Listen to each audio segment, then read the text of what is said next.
prédicateur, des prédicateurs, c'est la bénédiction de Dieu enrichie. La bénédiction de Dieu enrichie. Nous allons commencer par définir les mots-clés de notre thème. Nous allons définir bénédiction et enrichi. Et nous allons voir en second point pourquoi est-ce qu'on peut dire que la bénédiction de Dieu enrichit. Nous verrons ensuite comment, de quelle manière la bénédiction de Dieu peut enrichir, comment la bénédiction de Dieu fonctionne pour nous permettre de trouver la richesse.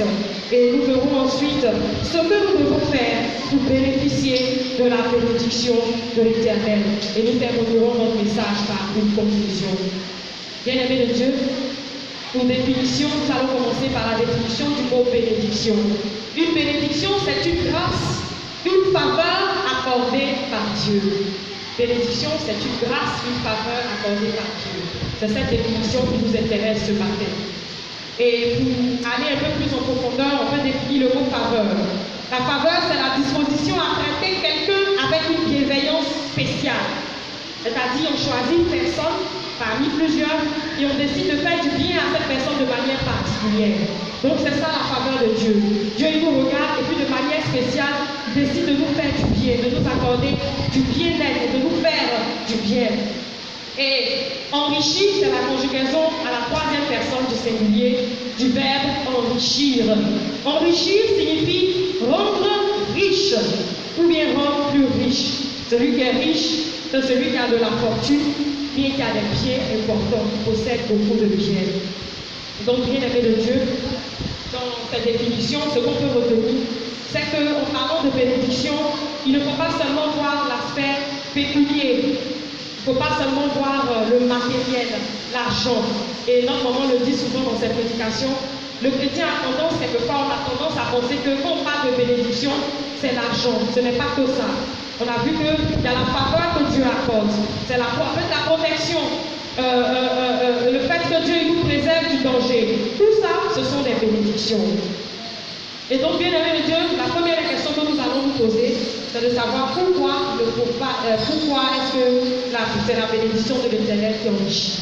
Mais avant, nous allons aller avec notre texte de base, qui se trouve dans le livre de Proverbes.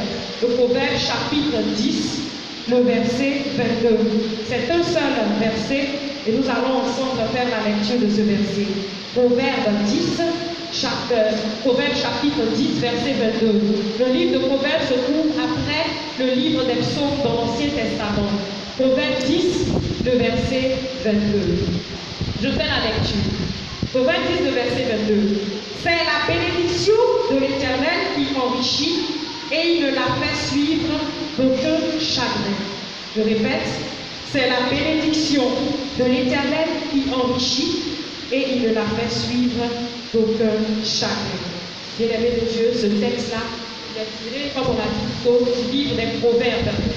Et on sait que le livre de Proverbes a été écrit en grande partie par Salomon. Ce sont des sentences de sagesse que le roi Salomon, fils du roi David, a données.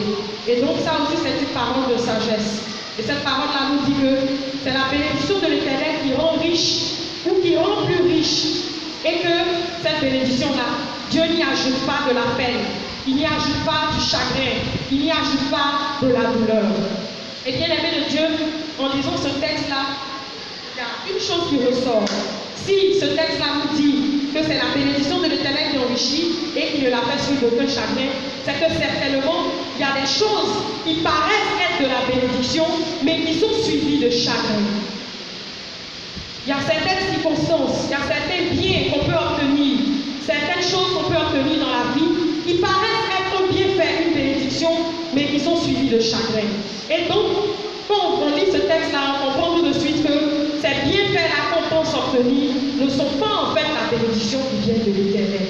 Parce que la bénédiction qui vient de l'Éternel, elle n'est pas suivie de chagrin. Et c'est quand nous allons nous poser la question, comme on a dit plus tôt, pourquoi est-ce que la bénédiction de l'Éternel enrichit? La première des réponses que nous allons donner à cette question, c'est justement ce que notre texte dit, la partie B de notre texte. C'est la bénédiction de l'Éternel qui enrichit et il ne la fait suivre d'aucun chagrin. Le verset 22b.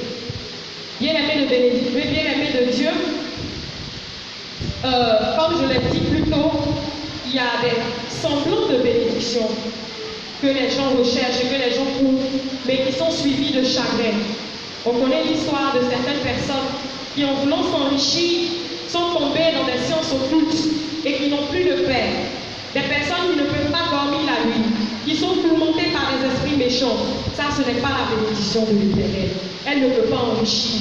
Non seulement parce qu'elle est éphémère et qu'elle appelle le malheur.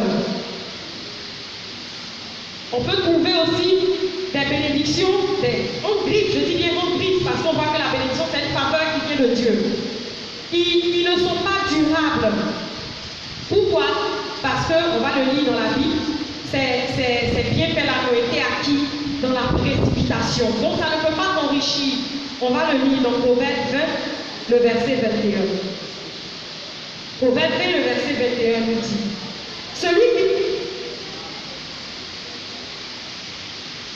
Proverbe 20, le verset promptement acquis dès l'origine ne sera pas béni quand viendra la fin. Il y a une autre version, la version Semeur. Il n'y a pas de bénédiction durable sur une propriété acquise d'emblée avec précipitation. Bien aimé, ce texte-là nous montre ici qu'il y a des bénédictions, des propriétés qu'on acquiert dans la précipitation. Et ce n'est pas béni, ça ne vient pas de l'Éternel, parce que c'est nous-mêmes qui avons cherché à avoir cela. Donc ça ne peut pas nous enrichir. Parce que ça sera suivi de chagrin. Ça ne sera pas durable. Ça ne va pas perdurer. On va lire aussi Proverbe 28, toujours dans cette même idée-là, dans cette même pensée-là, le verset 22. Il nous dit, un homme envieux a hâte de s'enrichir et il ne sait pas que la disette viendra sur lui. Voilà, il y a des personnes, par envie, qui cherchent les richesses et qui les cherchent d'elles-mêmes. Mais après, c'est la disette qui vient. C'est suivi de chagrin, c'est suivi de misère, c'est suivi de souffrance, parce que ça ne vient pas de l'Éternel. Donc, ça, ce n'est pas la bénédiction qui vient de l'Éternel. Et le chrétien ne doit pas rechercher ça. Parce que la bénédiction qui vient de l'Éternel, elle t'enrichira, bien aimé, parce qu'elle ne sera pas suivie de chagrin. Parce qu'elle ne sera pas suivie de malheur, elle ne sera pas suivie de disette. On peut trouver un autre exemple en parlant de précipitation. Je m'attarde un peu sur ce point-là pour qu'on comprenne un peu. Une sœur, par exemple, qui est pressée, qui veut la bénédiction du mariage, c'est une bénédiction, oui, et qui se précipite, qui va faire un choix elle-même, avant le temps que Dieu a prévu pour lui donner ce qu'il lui faut. Bien-aimé de Dieu, la souffrance qu'elle va vivre, ça montre que sa bénédiction ne vient pas de l'Éternel. Ce n'est pas en train de l'enrichir, ce n'est pas en train de la rendre meilleure, plus heureuse, plus épanouie. Parce que dans la précipitation, elle allait trouver un Mike Tyson, un grand boxeur devant l'Éternel. Et tous les jours, on la frappe dans le foyer. Elle est malheureuse, elle souffre. C'est qu'elle enrichisserait là. Même si elle pense qu'elle a l'argent dans cette maison, elle n'est pas heureuse. Ce n'est pas la richesse et ça ne va pas durer parce qu'elle ne pourra pas tenir longtemps. Bien-aimé de Dieu, c'est la bénédiction de l'Éternel qui enrichit parce qu'elle n'est pas suivie de chacun. Et donc c'est cette bénédiction-là que nous devons rechercher. Pourquoi est-ce que la bénédiction de l'Éternel enrichit? Parce que la bénédiction de l'Éternel, elle touche à tous les aspects de notre vie. Elle touche à toutes les parties de notre être. C'est pour ça que l'apôtre Jean, quand il s'adressait à Gaius l'Ancien, dans 3 Jean, il lui a dit, je souhaite que tu prospères à tous égards et sois en bonne santé, comme prospère l'état de ton âme. Il était en train de bénir Gaius, mais en lui disant que de la même manière son âme prospère, son esprit va prospérer. Il va prospérer physiquement, il va prospérer matériellement, ils seront en bonne santé. Voilà ce que la bénédiction de l'Éternel fait. C'est pour cela qu'elle peut t'enrichir. Il y a les soi-disant bénédictions, quand tu les trouves, il y a la maladie qui vient. Ce n'est pas la bénédiction de l'Éternel. Ça ne peut pas t'enrichir parce que tu vas finir cet argent dans les médicaments. Bien-aimé de Dieu. C'est la bénédiction de l'Éternel qui enrichit parce que quand Dieu bénit, personne ne peut maudire. Personne ne peut passer derrière pour dire que ce que Dieu a dit sur toi, je vais annuler.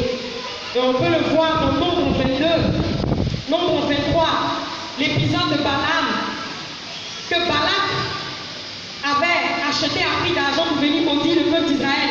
Mais il lui a dit que Dieu a béni, moi je ne peux pas maudire. Et Dieu même disait à Balaam, tu ne maudiras point ce peuple, parce qu'il est béni. On peut le lire dans Nombre 22, verset 12. Nombre 23, verset 8. Nombre 23, verset 20.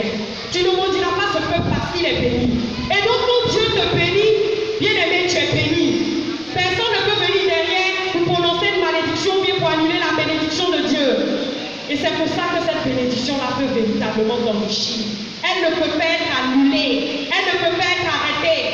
Sauf, à moins que toi-même tu ne poses des actes. À moins que toi-même tu ne poses des actes. On va en arriver un peu plus tard. La bénédiction de l'Éternel enrichit. Pourquoi?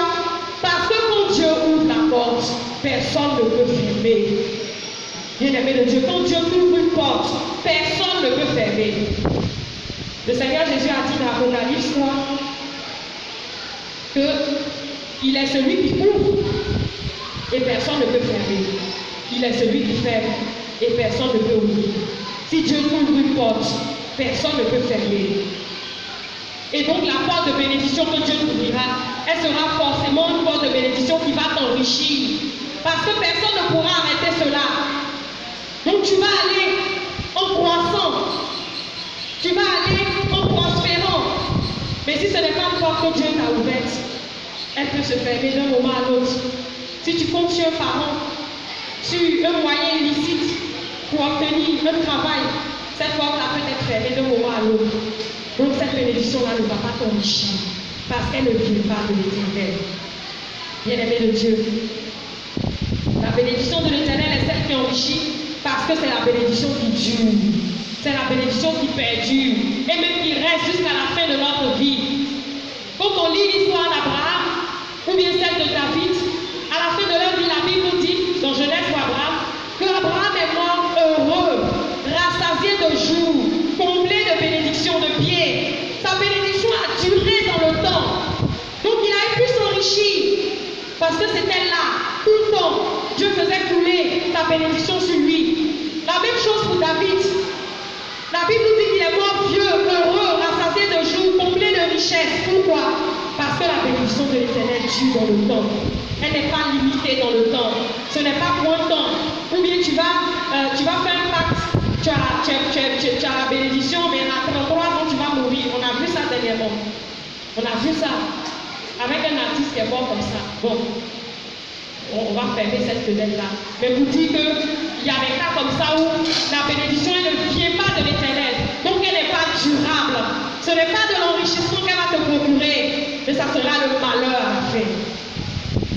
Et bien aimé de Dieu, ayons vu tout cela, ayons vu pourquoi c'est cette bénédiction de l'Éternel-là qui peut nous enrichir. Posons-nous la question de savoir comment cette bénédiction-là nous rend plus riches, nous enrichit, peut nous faire du bien.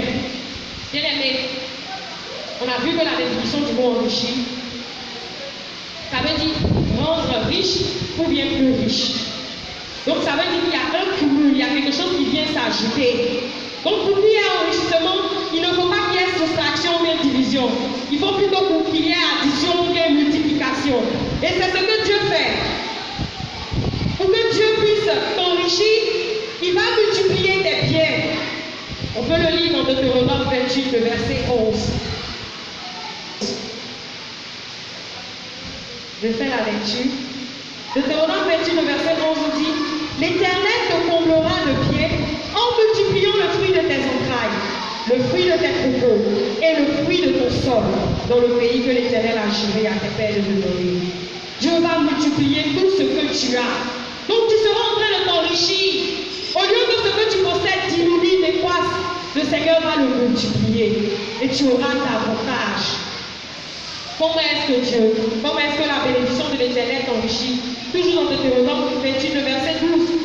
La Bible nous dit: l'Éternel t'ouvrira son bon trésor, le ciel, pour envoyer à ton pays la pluie en son temps et pour bénir tout le travail de tes mains.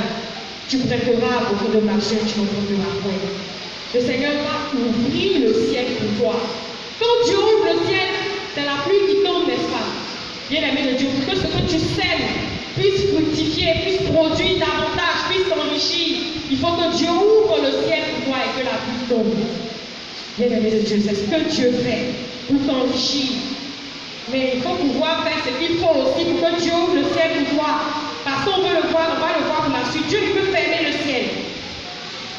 Mais quand Dieu ouvre le ciel pour toi, quand tu es béni, quand il te bénit, il ouvre le ciel pour toi. Tout ce que tu fais prospère. Tout ce que tu sèmes est florissant. Et tu peux t'enrichir davantage. Bien-aimé de Dieu, la bénédiction de l'Éternel va te faire prospérer dans toutes tes entreprises. Tout ce que tu vas faire va marcher. Et donc tu pourras t'enrichir. Le travail que tu vas faire, il va te bénir dans ce travail-là. Si c'est un commerce, il va te bénir. Vous pouvez être 10 dans le marché à vendre de la tomate. Mais ta tomate va marcher plus que la tomate des autres parce que toi, tu as l'Éternel avec toi. Parce que la bénédiction de l'Éternel est sur ta vie. Vous deux, vous vendez la même chose, mais toi, tu vas prospérer davantage. D'où l'importance de rechercher la faveur, la protection divine dans tout ce que nous faisons. L'Éternel va bénir l'œuvre de tes mains, comme on l'a vu dans Deutéronome tout à l'heure. Il va bénir tout ce que tu feras. Il va bénir ton commerce. Il va bénir ton travail. Tous tes investissements, le Seigneur va bénir. Ce que tu vas semer, il va bénir et ça va se fructifier, se multiplier à l'infini. On peut le voir dans Genèse 26, le verset 12. La Bible nous dit que Isaac a semé dans le pays et il a récolté au centuple parce que l'Éternel a béni. Bien-aimé de Dieu, quand l'Éternel te bénit, tout ce que tu as, tout ce que tu possèdes se multiplie. Tu peux penser que tu n'en as pas beaucoup, mais une personne qui pense qu'elle en a plus que toi, elle n'est pas plus riche que toi. Pourquoi? Parce que pour elle, il y a la main du dévoreur. Mais toi, il y a la main de l'Éternel dans ce que tu as. Donc ça se multiplie, ça fructifie. Et avec même le peu, ce que tu penses être peu, tu es heureux, tu es florissant. Voilà ce que la bénédiction de l'Éternel, bien-aimé, fait dans notre vie. Et donc, nous allons nous poser la question de savoir qu'est-ce que nous devons faire pour bénéficier de cette bénédiction-là, qui est la véritable bénédiction. Il peut enrichir, il peut rendre prospère, il fait du bien à tous égards. Il non seulement nous apporte un enrichissement, comme on le dit, mais aussi la protection, la santé, le bien-être, une bénédiction qui touche à tous les aspects de notre vie. Ça, c'est la meilleure des bénédictions possibles. Comment est-ce que nous devons faire pour obtenir cette bénédiction-là? Nous allons prendre notre livre, dans le livre de Psaume, chapitre 115, verset 12 au verset 14.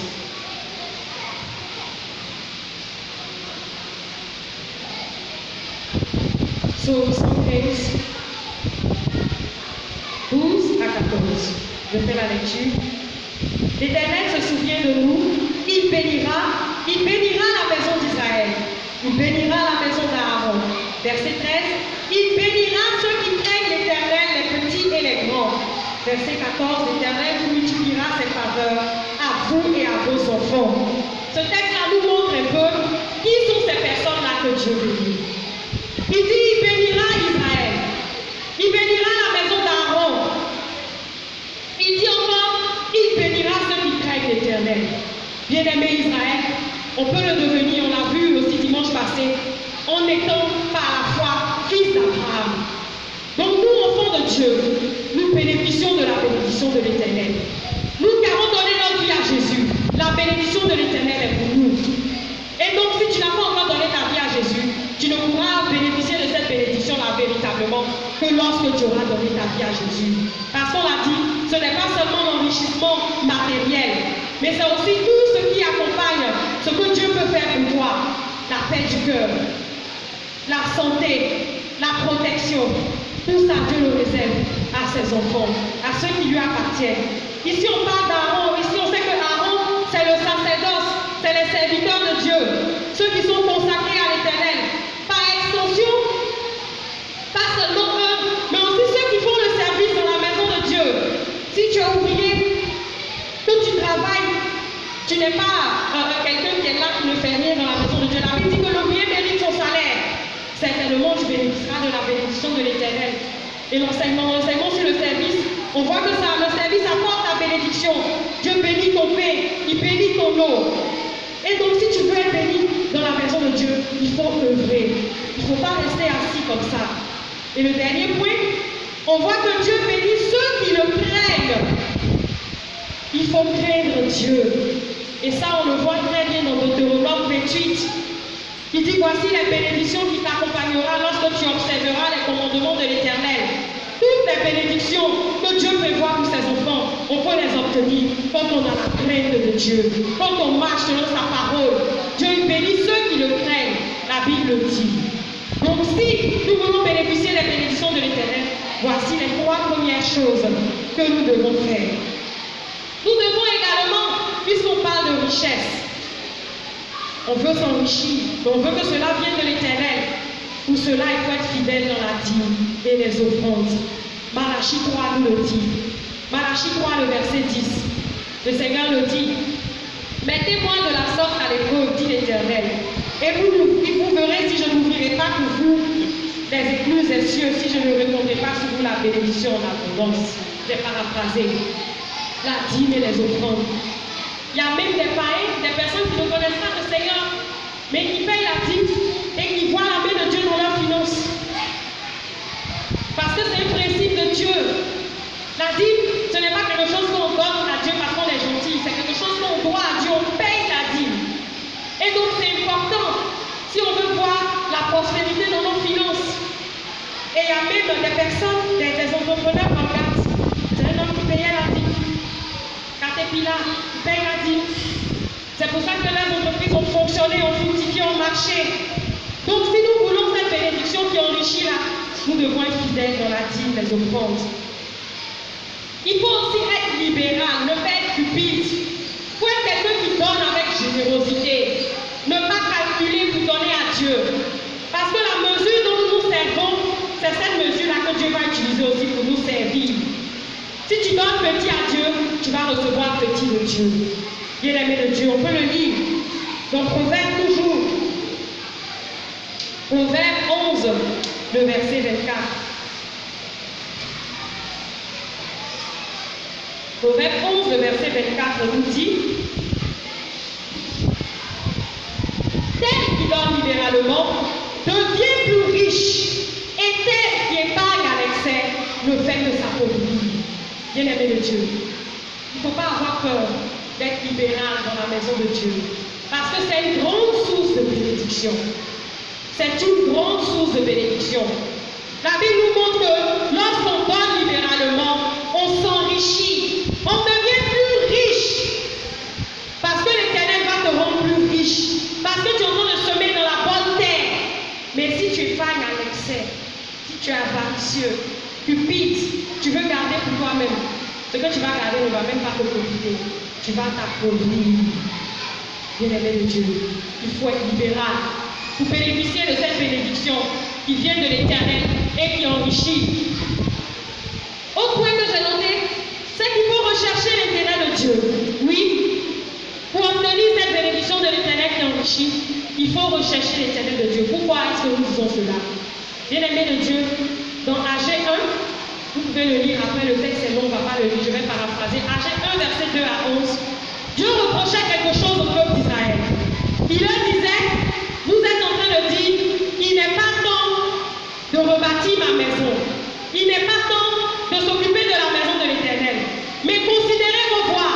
Vous semez beaucoup, vous récoltez peu. Vous mangez beaucoup, vous n'êtes pas rassasiés. Considérez vos voies. Vous dites que vous allez laisser ma maison et puis faire beaucoup d'abord, mais vous n'aurez rien. Parce que quand vous allez prendre promener dans votre maison, je vais souffler dessus.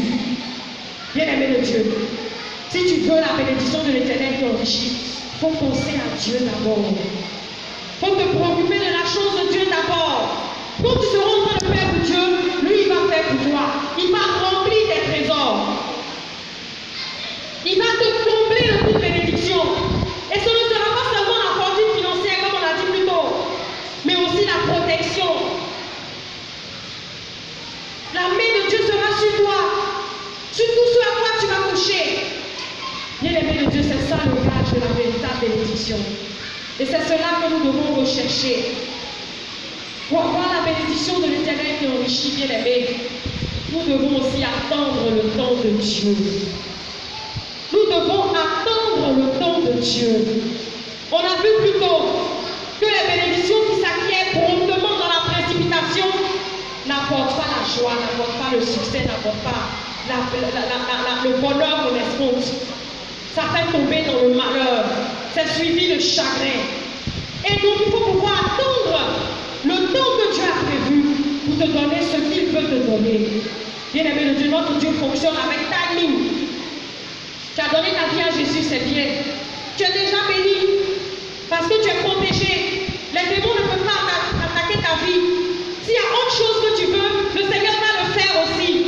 Mais attends son temps. Ne nous précipitons pas. Pourquoi que ce soit?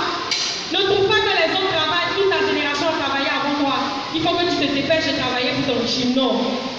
Parce qu'en voulant le faire, tu peux confronter des mauvaises voies et puis tomber dans le malheur. Ne pas trouver ce qui est de Dieu, ce qui est bon pour toi, ce qui va t'arranger. Il faut attendre le temps de Dieu. Et le dernier point que j'ai noté, pour pouvoir bénéficier de la bénédiction de Dieu qui enrichit, bien-aimé, il faut être là où Dieu t'a mis. Il faut être là où Dieu veut que tu sois. Dans Deutéronome 28, le verset 11, qu'on a lu tout à l'heure, Dieu disait au peuple d'Israël que je vais bénir le fruit de tes entrailles, je vais bénir le travail de tes mains, je vais bénir le produit de ton travail, tout ce que tu vas faire, je vais bénir. Dans le pays que j'ai juré à tes pères de te leur donner, là où Dieu veut que tu sois, là où Dieu te met, c'est là-bas que la bénédiction de l'Éternel va te trouver.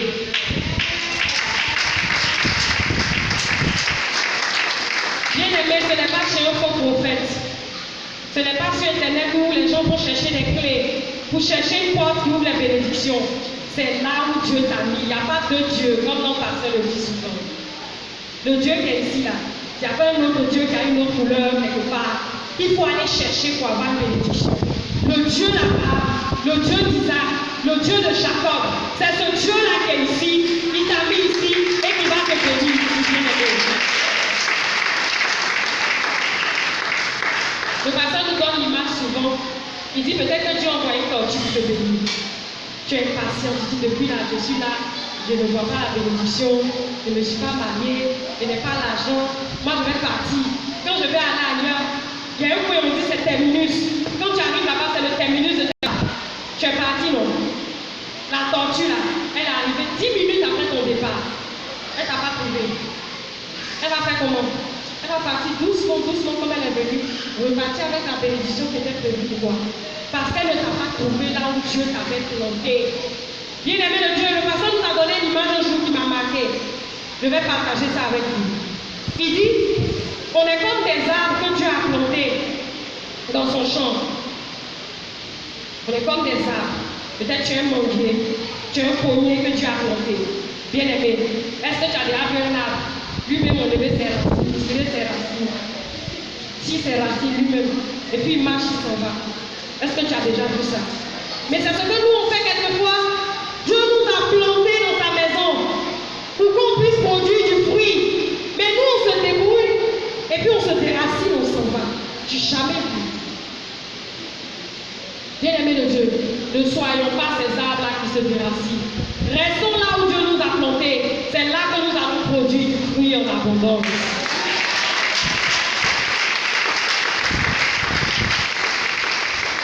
Bien-aimés de Dieu, nous sommes à la fin de notre message.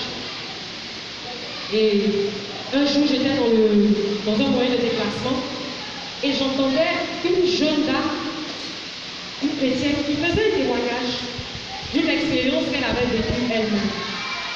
Elle s'était convertie des années auparavant. Et un moment, elle a commencé à vouloir envier ce qu'elle pensait être la bénédiction chez les autres. Et elle a commencé à regarder à sa vie, elle dit que Dieu l'a statue haut. Elle va aller chercher quelque chose ailleurs. Elle s'est trompée et malheureusement elle s'est retrouvée au mauvais endroit. Je ne vais pas donner les détails, mais dans l'histoire qu'elle-même racontait, à la fin, elle était en train de mourir. Elle allait toucher à des choses occultes parce qu'elle était pressée, elle voulait une bénédiction, elle s'est dit que pour Dieu ça dure. Elle a failli mourir. Lui était l'intervention de son pasteur qu'elle avait fui, pensant aller trouver la bénédiction pour prier pour elle, pour chasser les démons, pour qu'elle puisse vivre et qu'elle puisse témoigner pour dire aux gens, ne recherchez pas l'enrichissement qui ne vient pas de Dieu. Ne recherchez pas la bénédiction qui ne vient pas de l'Éternel. Parce que c'est seulement la bénédiction de l'Éternel qui enrichit et qui n'est suivi d'aucun chagrin. Bien-aimé de Dieu, cherchons seulement la bénédiction de l'Éternel, en obéissant à sa parole, en demeurant dans ses voies, en restant là où il nous a mis, en faisant sa volonté. C'est ainsi que nous serons bénis d'une bénédiction qui ne tarde pas, d'une bénédiction qu'on ne peut pas enlever, d'une bénédiction qui ne peut pas s'arrêter et d'une bénédiction qui va véritablement nous enrichir. Que le nom du Seigneur soit béni. Fermons les yeux dans la prière.